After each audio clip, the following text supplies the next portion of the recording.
It's Ron Brown with Tech for Senior. COVID and your smartwatch. This week I've been watching the news and have seen so many people standing in line for hours only to be turned away and told to self-monitor at home. They were waiting for all that time for a test. This is very frustrating, and wondered, as a retired physician who writes a lot of articles about smartwatches, if I could help.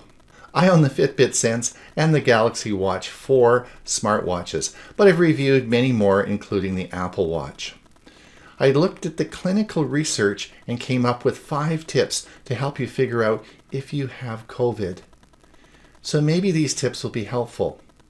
Let's have a look. Smartwatches and other wearable devices can help spot the coronavirus infection days before an individual is diagnosed. So let's look at how this works. Oh, by the way, don't forget the like and subscribe thing. We really appreciate it, and it helps keep us continuing to make great videos. So with the incredible pressure that's being placed on healthcare systems today, we are having huge problems testing everybody. As you know, there's the rapid antigen test or the PCR. But we're seeing huge lineups with people waiting only to be told to go home and monitor your symptoms. So how does the smartwatch help with this? Well, the smartwatch has been monitoring bodily functions for quite a while now. And let's look at what we actually monitor. So my best knowledge is with, of course, the Apple Watch and the Fitbit Sense, which I own, and the Galaxy Watch 4. Now, what we measure with your watch is we measure your heart rate variability. We'll talk a little bit about that. Your respiration rate, your oxygen level, temperature, sleep, and blood pressure. All these parameters we can measure through your smartwatch, or sometimes even a ring. We might even talk about that a bit later as well. So this is data that we collect from your body and record it through sensors in the watch. All right, there are 4 measurements that your smartwatch makes that may help diagnose whether you have COVID or not. And we're going to look at these, and these are backed up by some research articles. One is temperature. The second is heart rate variability. The third is respiration rate. And the fourth is heart rate. Now, the Apple Watch and the Galaxy Watch 4 don't measure your temperature, but the Fitbit Sense does, and a lot of smartwatches do. What we're really talking about here is not intermittent temperature measurement, such as if you were through the day, you thought you might have a bit of a fever and you push a button. But the University of California research looked at continuous temperature measurements, such as the smartwatch, the Fitbit Sense does, is it measures your temperature for 8 hours through sleep overnight and tells you if you've had any change in your temperature. They looked at continuous temperature monitoring and see if it would give us a clue as to whether you would have an infection or not. Let's look at how this works. All right, the Fitbit Sense uses a dedicated sensor to estimate your skin temperature variation each night. When you wear a compatible Fitbit device to sleep, it checks your skin temperature every minute. When the Fitbit app has at least 3 nights of temperature data, it estimates what your personal baseline temperature is. So here's an example of my smartwatch and my temperature assessment. You'll see on the right side, it gives me a graph of what my temperature was, an average of each night.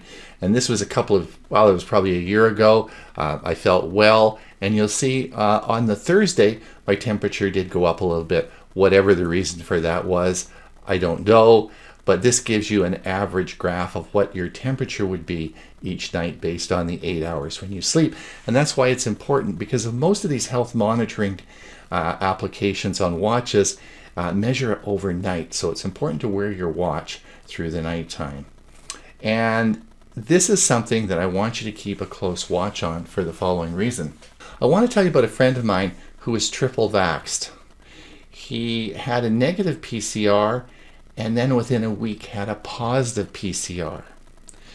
Now, when we looked back at what happened through the week, he was monitoring his temperature every night. And if you see on the graph here, you'll see that on the Thursday night, there was certainly a peak elevation in his temperature that he didn't know, a subclinical elevation of the temperature. He actually was wearing an Oura ring. This is a device you wear on your ring finger, and it, of course, continually measures his temperature. He had no symptoms whatsoever, but did develop a clinical COVID infection. And this likely occurred on the Thursday and was evidenced by an elevated temperature through the night that he had no idea he had.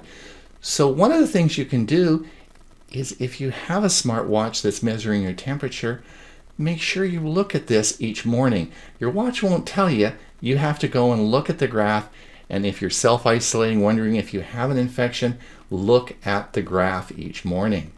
All right, the second thing I want to talk about is heart rate variability.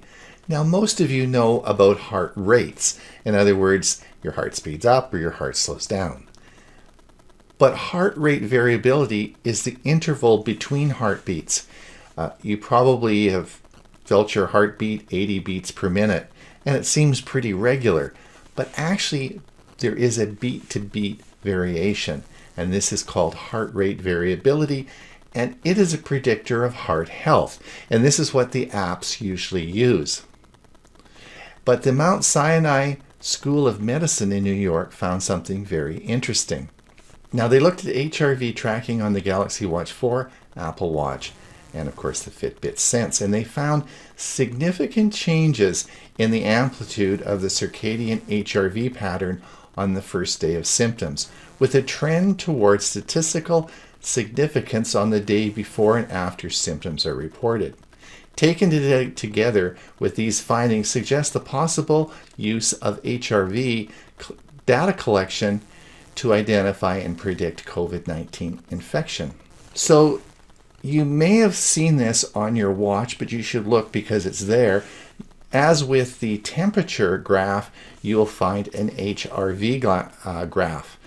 And what the important thing to watch here is, of course, a change.